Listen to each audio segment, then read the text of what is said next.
बीते कुछ दिनों से डरा रहे कोरोना मामलों ने देश को अब कुछ राहत दी है। हालांकि दोस्तों, कोरोना की तीसरी लहर को लेकर भी देश के एक्सपर्ट चेतावनी दे रहे हैं कि उसका आगाज हो चुका है। लेकिन वैक्सीन के मोर्चे पर तैयारियों को देखकर लगता है कि मोदी सरकार ने इस बार तगड़ा इंतजाम कर दिया है। देश में बुलेट रफ्तार से तैयारियां जारी हैं, तो वहीं लोग भी कोरोना को सीरियसली ले रहे हैं।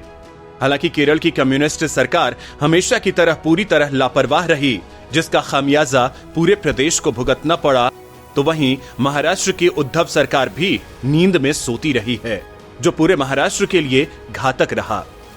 दोस्तों, वीडियो में मैं आपको वो जानकारी बताने वाला हूं जो आपको इस महामारी से पूरी तरह से अपडेट कर देगी।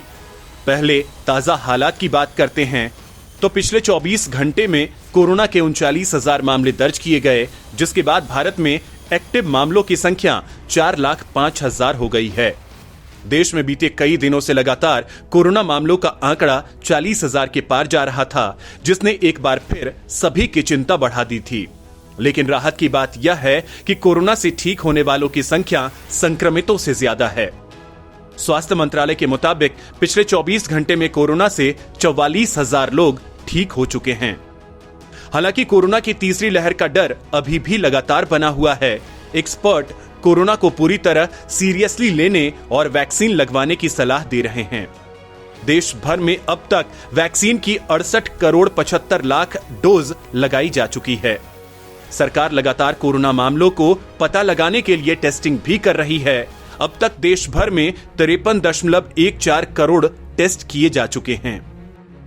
केरल महाराष्ट्र को बड़ा खतरा, उत्तर भारत में कोरोना मीटर डाउन। दोस्तों, केरल में कोरोना का कहर जारी है। दक्षिण भारत के इस राज्य में कोरोना काबू में आता नहीं दिख रहा। पिछले 24 घंटे में फिर 26,700 से ज्यादा मामले दर्ज किए गए हैं। वहीं संक्रमण दर भी चिंता बढ़ाने वाला साबित हो रहा है। संक्रमण दर 17% से ऊपर पर बनी हुई है। ये दूसरे राज्यों की तुलना में काफी ज्यादा है। बढ़ते मामलों को देखते हुए केरल में राज्य सरकार ने रविवार का लॉकडाउन लगा रखा है और अब 11वीं की प्रत्यक्ष परीक्षाएं भी रद्द कर दी गई हैं। वहीं तमिलनाडु की बात करें तो वहां भी कोरोना के मामले काफी ज्यादा आ रहे हैं।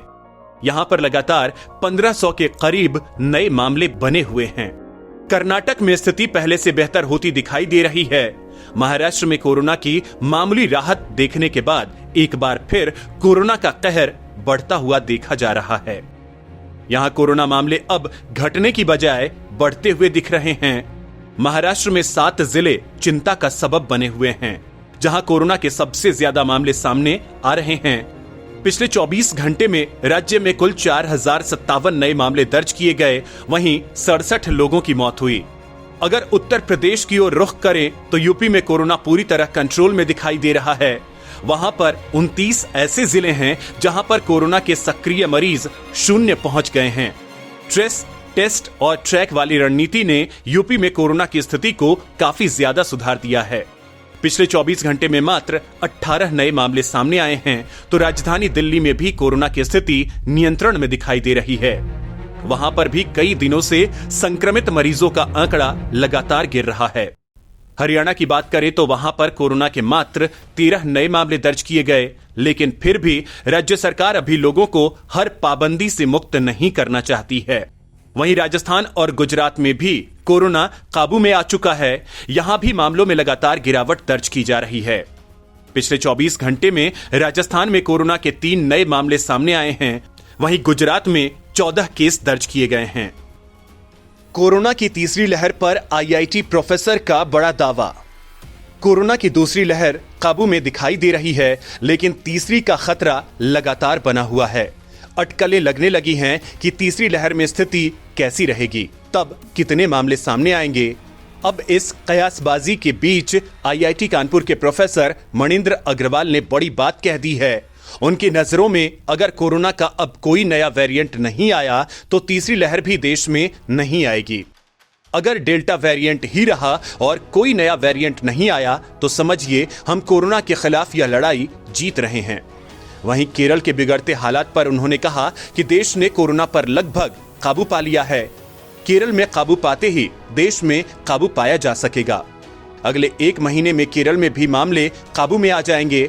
मणिंद्र अग्रवाल ने कहा कि कोरोना की लड़ाई में यूपी मॉडल काफी सफल रहा। वहां पर 75% से ज्यादा लोगों में कोरोना के खिलाफ इम्यूनिटी बन चुकी है। केरल के हालात इतने खराब हैं क्योंकि वहां हर्ड इम्यूनिटी नहीं बनी, जबकि उत्तर प्रदेश में 75% से ज्यादा लोगों में कोरोना के खिलाफ इम्यूनिटी बन चुकी है। अब अभी के लिए कोरोना के मामले फिर जरूर बढ़ रहे हैं, लेकिन स्थिति कंट्रोल में है। देश में टीकाकरण तेज गति से हो रहा है और उस टीकाकरण की वजह से ही स्थिति बेकाबू नहीं हुई है। उन्होंने कहा कि भारतीय वैक्सीन कोरोना के खिलाफ सबसे बड़ी उपलब्धि है। अगर कोवैक्सीन या कोविशील्ड नहीं होती तो देश के हालात बेकाबू होते।